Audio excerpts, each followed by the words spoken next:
Magandang araw mga kababayan. This is Dante Klink ang II, Chairperson of the Commission on Filipinos Overseas. The CFO is the government agency that helps Filipino immigrants prepare for a successful life overseas.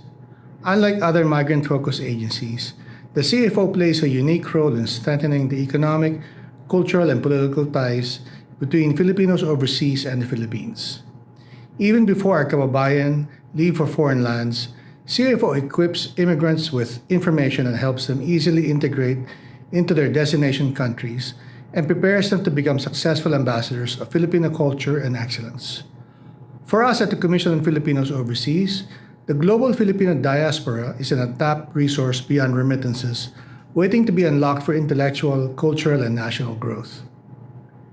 As we strengthen a fabric that connects the global Filipino community through various programs and initiatives, we transform the challenges of brain drain into opportunities of brain gain. The CFO seeks to nurture the strong sense of Filipino community across the globe, while also encouraging them to contribute to the nation's development. We thank Radyo Pilipinas for giving us this platform to the challenges and triumphs of migration and development. We hope that the global Pinoy will be made aware of the programs and services that empower them toward meaningful migration and pave the way to immigrant success. Tandaan kabayan, para sa inyo ito, mabuhay ang bagong Pilipinas.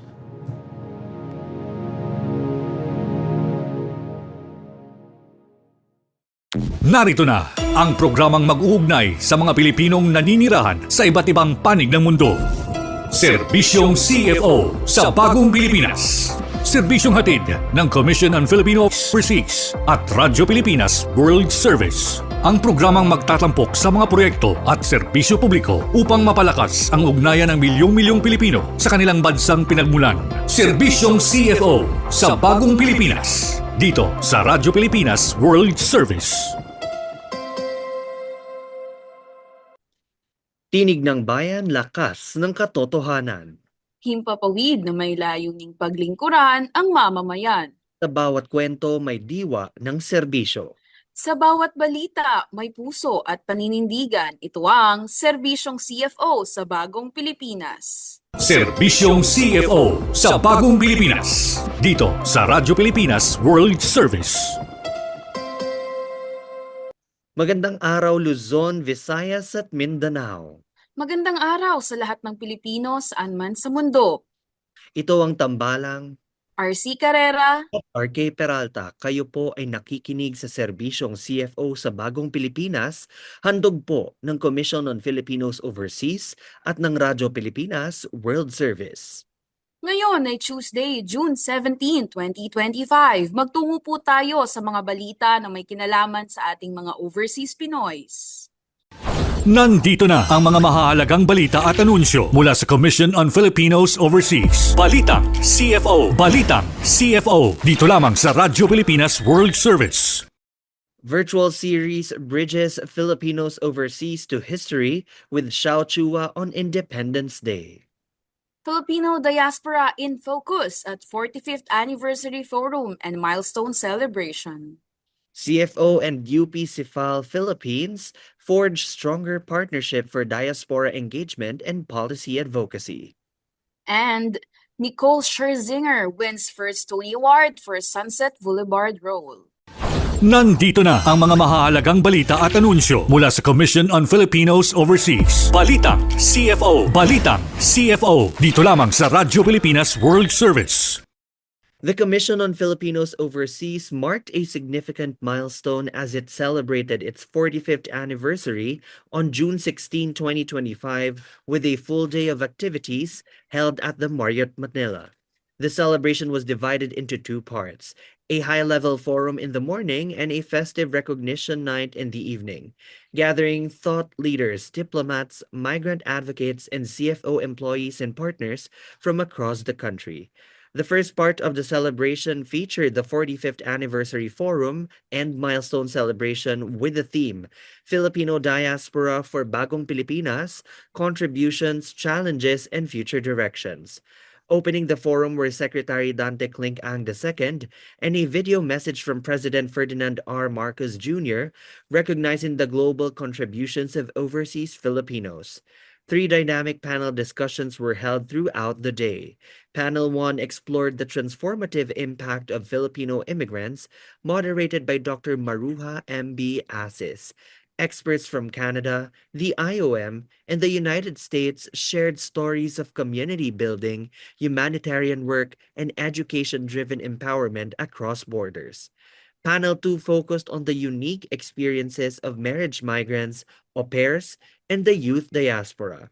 Filipino-Canadian personality Mikey Bustos and ambassadors from the Philippines and Denmark shared personal insights on cultural identity and support systems for migrants.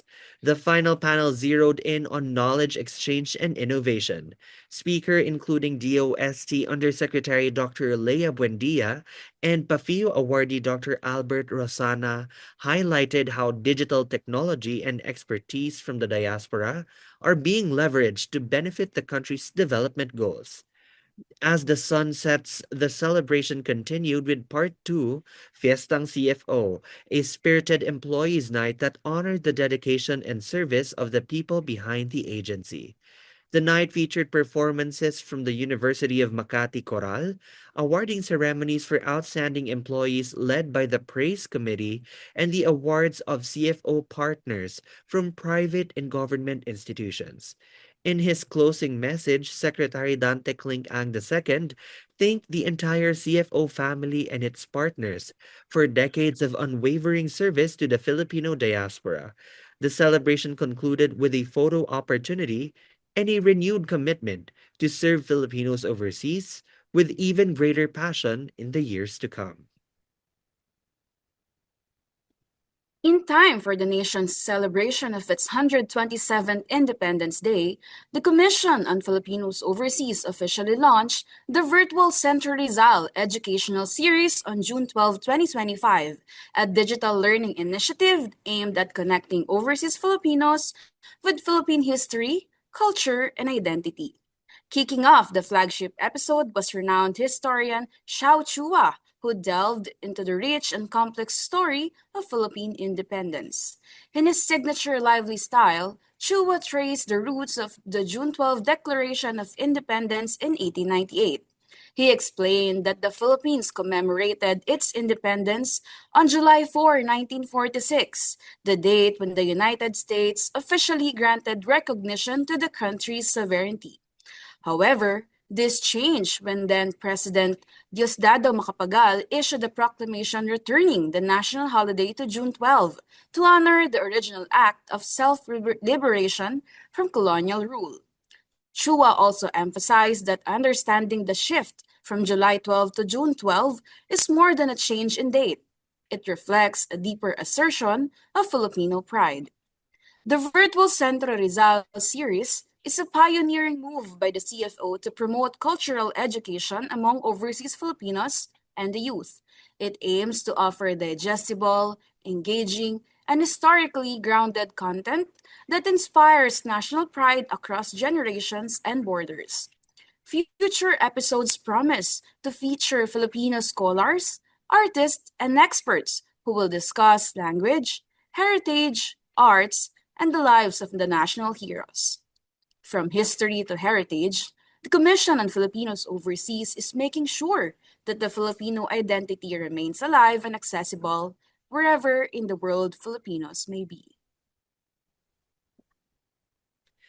The Commission on Filipinos Overseas hosted a delegation from the UP CIFAL Philippines on June 10, 2025 at its main office in Quezon City. This meeting follows the CFO's visit to UP CIFAL Philippines on May 8, 2025, marking a significant step forward in developing a more robust institutional partnership focused on diaspora engagement, capacity building, and knowledge exchange. Led by CFO Chairperson and Secretary Dante Cling-Ang II, the CFO welcomed UP CIFAL Philippines Director Dr. Michelle R. Palumbarit and her team. Secretary Ang expressed the Commission's strong interest in working with academic and research institutions to improve its programs and services for overseas Filipinos. He emphasized that the CFO's dedication to implementing initiatives that empower the diaspora to thrive in their host countries while also contributing to national development. Dr. Palumbare shared UP Cephal Philippines' enthusiasm for the partnership, highlighting the center's strength in research training, as well as its extensive network of experts that can support the CFO's strategic initiatives. During the meeting, the CFO and UP Cephal discussed key areas of collaboration, including joint research projects on migration and development, capacity building for CFO personnel through the professional course on global migration, and co-hosted forums to facilitate knowledge exchange and evidence-based policy making. Additionally, both institutions expressed mutual interest in formalizing their partnership through a memorandum of agreement which will detail the scope of collaboration, implementation mechanisms, and efforts to integrate the migration and development agenda into national policies. It was a night of triumph for global performer Nicole Scherzinger as she claimed her first Tony Award on June 8, 2025. The 46-year-old artist received the prestigious Best Performance by a Leading Actress in a musical award for her portrayal of Norma Desmond in Sunset Boulevard, the Broadway adaptation of the 1950 film by Andrew Lloyd Webber. Overwhelmed with emotion, Scherzinger thanked the Broadway community for embracing her, calling the recognition a fulfillment of a lifelong dream. She paid tribute to her multicultural roots, being of Hawaiian, Ukrainian, and Filipino descent, and expressed heartfelt gratitude to her family, including her mother who raised her from the age of 18, as well as her father, sister, and extended ohana. Scherzinger spoke candidly about how closely she identified with the role of Norma Desmond, a fading star yearning for relevance. She reflected on the emotional challenges of the character, abandonment, loneliness, and the desire to be seen, which she said echoed the realities faced by many artists in the entertainment industry. Known for her beginnings as lead singer of the Pussycat Dolls, Scherzinger has since become one of the most prominent Asian Pacific performers on stage. This year, she was also named among Time magazine's 100 Most Influential People. Tony Award-winning actress Patti LuPone, in her tribute, described Scherzinger's performance as bold, mesmerizing, and deeply moving, calling it a portrayal worthy of Broadway's highest honor. Due to continued audience demand, Sunset Boulevard has announced its final Broadway extension with shows running through July 20. Alamin ang mga serbisyong inihahatid ng Commission on Filipinos Overseas. Serbisyong CFO. Dito lamang sa Radyo Pilipinas World Service. Ngayong araw tatalakayin natin ang Freedom of Information o FOI program ng Commission on Filipinos Overseas upang malaman ng ating mga viewers and listeners ang kanilang karapatang humingi ng impormasyon sa gobyerno. Sa ating mga viewers and listeners, iimbitahan po namin kayo na magpadala ng inyong mga katanungan sa pamamagitan ng pagkomento sa ating Facebook Live at babasahin po natin yan maya-maya lamang. Tayo ay kasalukuyang napapanood ngayon sa official Facebook pages ng Radyo Pilipinas World Service at Commission on Filipinos Overseas. Upang bigyan tayo ng mas malalim na paliwanag tungkol sa Freedom of Information o FOI program, pinaunlakan tayo ngayong umaga ng ating espesyal na panauhin mula sa CFO. Let's welcome Ms. Joanna Erica Laguna, ang Emigrant Services Officer 2 ng Policy Planning and Research Division at FOI Receiving Officer ng CFO. Good morning, Joanna. Welcome sa Serbisyong CFO sa Good morning, Joanna. Pinas. Good Ayan. morning po. Good morning po, Miss RC and Sir RK, and to all the listeners po na Serbisyong CFO. Welcome to Serbisyong CFO sa Bagong Pilipinas, Erica. Miss Erica, para po sa ating mga kababayan na maaaring hindi pa ganong kapamilyar sa CFO at Freedom of Information or FOI program nito, ano po ang FOI at ano ang papel ng CFO sa pagkakasakatuparan ng programang ito at huling-huli bakit ito mahalaga sa publiko? So, ang FOI po or ang Freedom of Information ay isang mechanism na nagbibigay sa mga Pilipino ng karapatan na humingi ng impormasyon tungkol sa operations at transactions ng gobyerno. Pinapatupad ito sa pamamagitan ng Executive Order Number 2, Series of 2016. At sa pamamagitan ng FOI, napapatunayan ang transparency at accountability sa serbisyo publiko. Sa panig ng CFO, ito ay nagsisilbing paraan para ipakita ang aming paninindigan sa tamang paglilingkod. Nako, napakaganda at importante pala ng FOI. Nako, Erica. So, sa bahagi naman ng pagpapatupad ng FOI program, kumusta naman po ang antas or compliance ng CFO pagdating sa FOI program? Kasi syempre, since nagkakaroon nga tayo ng parang recorded na data ng FOI, pwede mo ba kaming paliwanagan kung meron ngang antas or compliance ang CFO at kung paano nga ba ito ginagawa? Sir RK, I am proud to tell you and everyone that fully compliant po ang CFO sa FOI program. In fact, nakatanggap po ang CFO during 2023 ng FOI Champion, first runner-up, at in 2024, FOI Champion naman bilang overall winner sa agencies, commissions na category. Ako rin po ay pinarangalan bilang Best FOI Receiving Officer for both years. Sinisigurado natin na ang ating mga transaction ay open to the public at tuloy-tuloy ang ating commitment para makasunod sa mga batas at alituntunin ng FOI. Congratulations, Miss Congratulations, Nako, Erica. Ang Thank you nandun pala ang galing. po. best So, FOI 2 taon receiving pala. officer. Oo.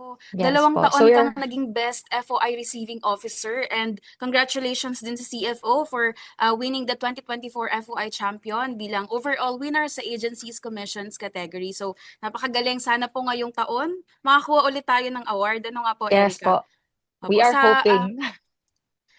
sa susunod ko pong tanong, Erica, sa usaping accessibility naman at participation, sino-sino po yung binibigyan natin ng karapatan na makapaghiling or makapag-request ng information or data from CFO sa pamamagitan po ng FOI program? Pwede nyo po bang sabihin sa amin kung sino-sino po or pwede po ba kahit ako na mag-request ng information from the FOI program?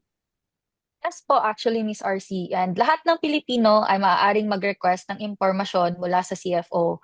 Basta may maipapakita silang valid na identification. Pwede rin ang mga residente sa ibang bansa na may interest sa migration data. Ang FOI po ay para sa lahat at walang kinikilingan at walang dinadaya. Ang layunin kasi ng FOI ay mabigyan ng access ang mga tao sa ating data. So, ibig sabihin nito kahit lahat ng ginagawa ng CFO ay posibleng makahingi ng datos ang publiko. Ganun ba 'yon ng FOI? Opo. Most of the time po, usually naman ang hinihingi po sa atin ay statistics po Mm. regarding our emigrants, registrants, and ang ating mga stakeholders po. Ayun. So, ano-ano naman yung mga uri o klase ng data at impormasyon na maaaring i-request? So, nabanggit mo kanina na yung mga statistics, mga data. Yes po. So, basically mga for researches din ito, tama, Erica? So, meron Opo. bang ibang mga uri o klase ng data at impormasyon na pwedeng i-request o makuha ng mga kababayan natin sa pamamagitan ng FOI request ng CFO? Kasi kunwari, regular lang na mamamayan, hindi naman reporter or researcher. Ano-ano ba yung mga usual nating nakukuhang request sa FOI? So yun nga po, statistical data, specific, pwede po about the EVP participants, yung ating mga au pairs, marriage migrants, youth emigrants, pwede din po yung mga publications ni CFO at some of the research data na nire-release natin na pwede siyang gamitin for policy development. And si CFO po, regular nga po natin nilalabas yung mga available data natin. So, pwede po siya makita sa website and we can also ask it to our FOI program. Ang need lang po tandaan is ang mga request na pinapadala natin ay hindi po maaring lumabag sa national security or sa Data Privacy Act. Oh, ayun. Opo. So, marami pala tayong pwedeng hingin na impormasyon sa CFO using the FOI program. So, aside from statistical profiles or data ng ating mga clients and stakeholders, yung mga publication for the students and research, pwede rin yung gamitin for policy development. Pero aside from that, kailangan nating tandaan na sinabi po ni Miss Erica na dapat hindi ito lalabag sa Data Privacy Act. Syempre meron po tayong batas tungkol sa pangangalaga ng privacy ng data ng mga tao. Miss Erica, pwede nyo rin po ba kaming i-walk through yung ating mga viewers and listeners sa kung paano ginagawa ang isang FOI request? Ito po ba ay online lamang or may physical process din? Kailangan po ba namin pumunta directly sa CFO or online? Ilang araw po yung turnaround time ng isang FOI request? At huling-huli, meron po bang kaukulang bayad? Free po ba ito? Free po ba yung service na ito, Miss Erica? Miss RC, the process for the FOI is very simple po. So, pwede po kayong mag-fill out ng request form sa aming FOI kiosk na nasa CFO main office at sa mga extension offices sa Cebu, Davao at Baguio. Kung hindi naman po kayo pupunta sa office, pwede din po mag-submit kayo through our e-FOI portal through www.foi.gov.ph/agencies/CFO. Tapos, i-validate po natin ang inyong request. Karaniwang nasasagot po ang mga request ng ating mga stakeholders within 7 working days, sometimes earlier po. At libre po ang FOI request sa CFO. Base po sa ating datos, ilan po ang kabuuang bilang ng FOI request na inyong na-accommodate sa nakaraang taon, particular na noong 2024? In 2024 po, ang CFO ay nakatanggap ng 61 FOI requests. 6 dito ay dumaan sa electronic FOI portal at 55 naman ang dumaan sa standard request method. Lahat pong ito ay na-act upon at nasagot within 7 working days. Thank you po, Miss Erica. Maliban po sa mga process ng FOI request, pati na rin sa mga data, atin naman pong pag-usapan yung CFO FOI logo. So very catchy kasi nakita ko siya kanina. At nalaman ko din na isa ang CFO sa ilang mga agency na merong CFO FOI logo. Miss Erica, maaari niyo po bang ibahagi sa amin ang kahulugan ng CFO FOI logo at ano po yung meaning sa likod ng design na ito? Sure po. Ang bagong logo actually ng CFO for its FOI program ay inilabas sa pamamagitan ng Office Order number 160 at may tatlong mahalagang elemento. Una po is yung globe na may arrow ay sumasagisag sa global migration. Pangalawa, ang magnifying glass na may letrang I na nagpapakita ng quest for information. At pangatlo, ang color combination ng blue at orange ay nagre-represent ng trust at determination. Ang lahat ng ito ay nasa ilalim ng CFO FOI na branding bilang pagpapatunay ng aming dedication sa transparency. And kaya po ginawa yung FOI logo para po ma-mainstream pa within the CFO yung FOI program. Ayun. So, Erica, sa mga natanggap natin, balik lang tayo dito sa usapin na ito. Sa mga natanggap natin na FOI request sa mga nakaraang taon, ano ang mga uri ng datos ang karaniwang nahihingi ng mga kababayan natin? Aside nga po sa mga statistical data at CFO publications, may mga humihingi rin ng historical data o comparative reports na makakatulong sa mga student thesis or policy So, making. ano yung pinakamaganda dyan, Erica, na siguro pwede nating ma-share dito sa ating palabas na comparative report or historical data na sa tingin mong interesting na pwede nating i-share sa mga kababayan natin? Meron tayong ni-release like kunwari ng mga compendium of statistics po natin or mga history of immigrants na mga publications. Meron ding research study na ginawa yung PPRD po about the effects of COVID-19 to our registrants. Okay, so Ang ganda po ng give us balitang a iyan, background, Erica. no? Erica, Mm-mm. bumababa ang ating immigrants nung nag-pandemic, COVID-19. Yes po. Because of lockdowns, pero eventually bumalik rin po na tumaas after the lockdowns. Bumalik po yung tumaas ulit ang ating registrant data. Sorry partner, very interested ako dito sa part na Mm-mm. ito ng FOI. Ako yata yung magfa-file ng FOI. So, Erica, nung COVID-19, nakita nyo na nagkaroon ng drop ang immigrants natin. Kailan pumasok ulit at tumaas ang mga immigrants ng ating bansa? Papalabas na ulit ng bansa. Talaga bang matagal na 2024 na bumalik or same year din na 2021 and 2022? Yung drop niya po is 2020 and then 2021 and then steadily bumalik agad ng 2022, 2023 and umangat na talaga siya by 2020, around 2024. Ayan. Mm. Oo, if I may remember, RK, nung mga panahong iyon, 2022, nagbukas na rin kasi yung mga borders, lalo sa US. So, if I'm not mistaken, marami na pong nakalabas or nakapag-register ng mga Filipino immigrants. So, talagang tumaas na po yung data by 2022. Talagang bumagsak siya from 2020 and then to 2022, tumaas na siya. Ano nga po, Miss Erica? Yes po. So, ang ganda po ng balitang iyan, Miss Erica. Thank you for sharing us the most common request na hinihingi ng ating mga stakeholders sa CFO. So, huling katanungan po bago tayo dumako sa ating mga Facebook Live questions.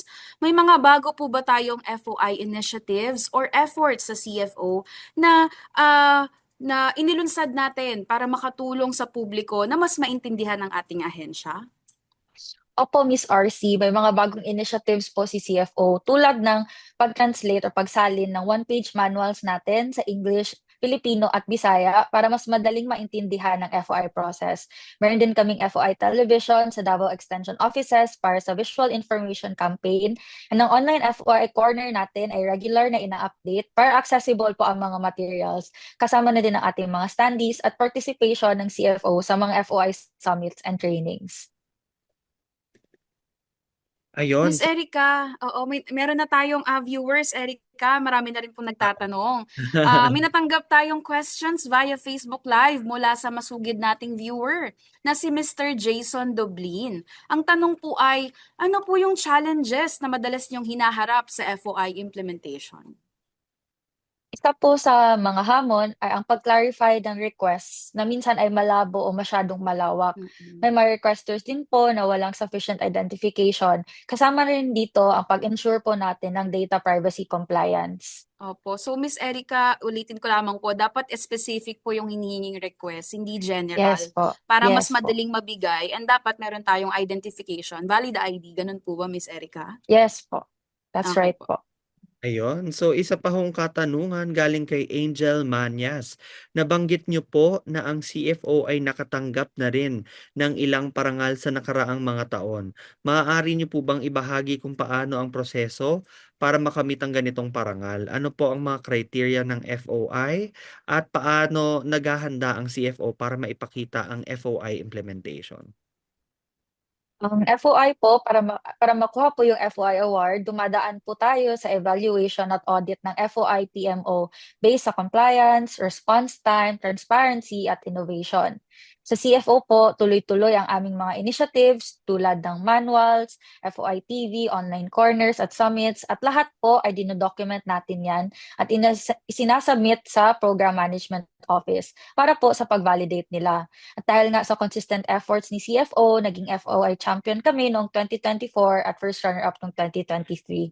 At as I mentioned before, na parangalanin po ako na Best FOI Receiving Officer for both years. Okay po. Thank you so much, Miss Erica. Isa pa hong katanungan mula sa ating manonood na si Atasha Supangan. Paano ninyo tinitiyak na ang mga empleyado ng CFO ay patuloy na nahahasa ang kaalaman sa FOI guidelines at best practices?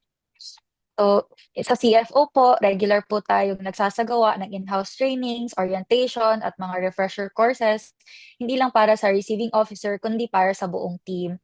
And kasama na rin dito ang pagdalo sa mga webinar at learning sessions na inahandog ng FOI PMO.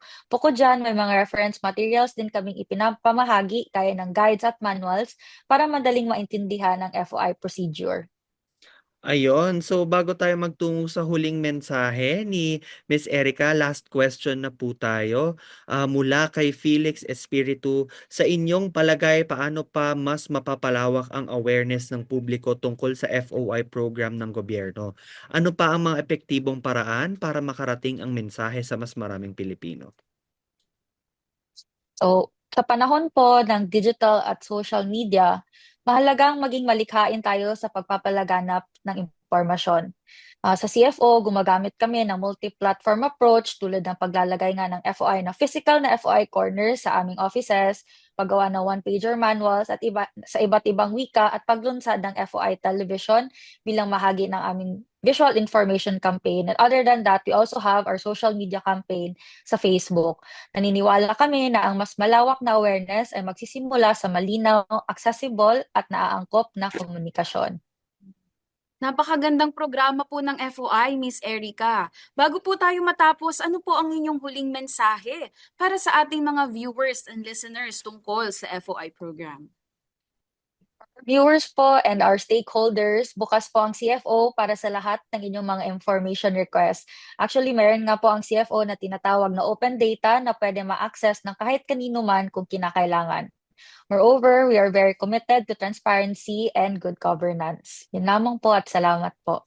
Maraming Thank salamat po, you. Erica. Miss Erica Laguna, sa pagbabahagi ng inyong oras, kaalaman at napaka-inspirasyong talakayan ngayong araw. Talagang marami po kaming natutunan tungkol sa kahalagahan ng Freedom of Information Campaign ng CFO. Tunay yan, partner, at napakahalaga ng FOI sa pagsulong ng transparency.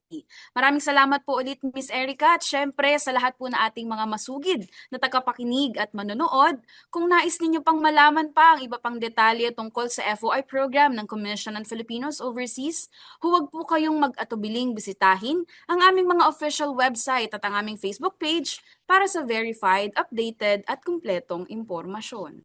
Alamin ang mga serbisyong inihahatid ng Commission on Filipinos Overseas. Serbisyong CFO. Dito lamang sa Radyo Pilipinas World Service.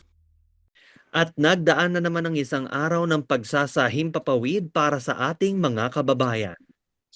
Sa bawat kwento, bawat impormasyon, at bawat serbisyong hatid namin, layunin naming mapalapit ang gobyerno sa bawat Pilipino sa angmang panig ng mundo. Tandaan, kababayan, basta't balita at serbisyong publiko. CFO kasama mo saan man sa mundo. Hanggang sa muli, ito ang Serbisyong CFO sa Bagong Pilipinas. Narito na ang programang mag-uugnay sa mga Pilipinong naninirahan sa iba't ibang panig ng mundo. Serbisyong CFO sa Bagong Pilipinas. Serbisyong hatid ng Commission on Filipino Overseas at Radyo Pilipinas World Service. Ang programang magtatampok sa mga proyekto at serbisyo publiko upang mapalakas ang ugnayan ng milyong-milyong Pilipino sa kanilang bansang pinagmulan. Serbisyong CFO sa Bagong Pilipinas. Dito sa Radyo Pilipinas World Service.